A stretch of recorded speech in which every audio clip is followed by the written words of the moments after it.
Good morning. Okay, so I am working on gluing linings with my sides.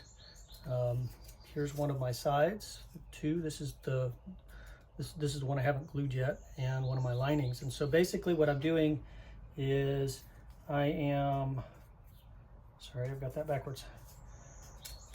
In the mold, I am marking my ends, cutting them and gluing the ends.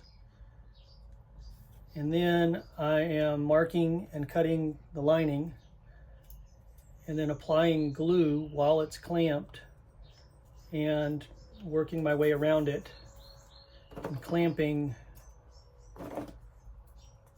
clothespins like so, to keep that against there while the glue cools and dries.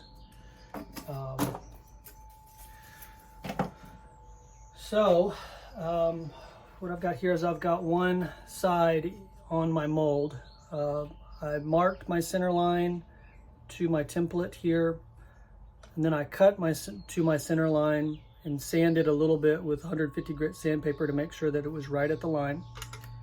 Clamped that back in the mold, undid one side at a time, and glued to my block because the block will stay in the violin. I made sure I had enough on this side so that I could actually put my lining, marked my lining, cut my lining to fit, set my lining in, and then gradually worked my way around with my glue. Now, your glue, after you've made your glue, so you mixed it, right? 4 parts glue, 4 parts water, 1 part salt. You mix that, you cooked it for 2 hours at 140. You let it cool overnight in the fridge. Pull it out the next day, you bring it back up to 140, you cook it for another 2 hours, okay? And then it's ready to use. You can use it then, or you can cool it and use it at a later time. Each time you use it, it's going to be a little bit more, I want to say viscous, but I don't think that's right. It's like a little bit more like Jello each time.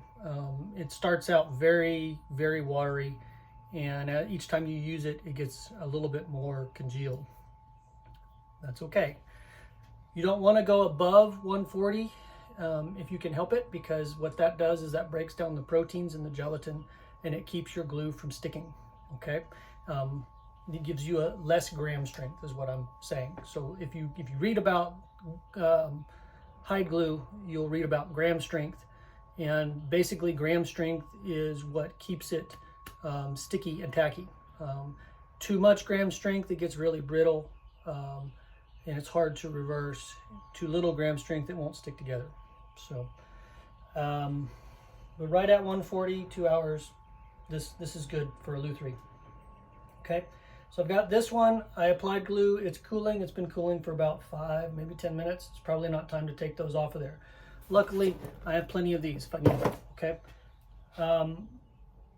When I'm sure that it's tacked on the ends, I will remove those clamps from the ends so that I can then mark and adjust this. So, but we're getting very close. You can see it's actually kept some of the shape. I was really worried that it would spring back too much, but it's good. So the only thing that I'm worried about right now is purfling, because I've not made purfling for a violin before.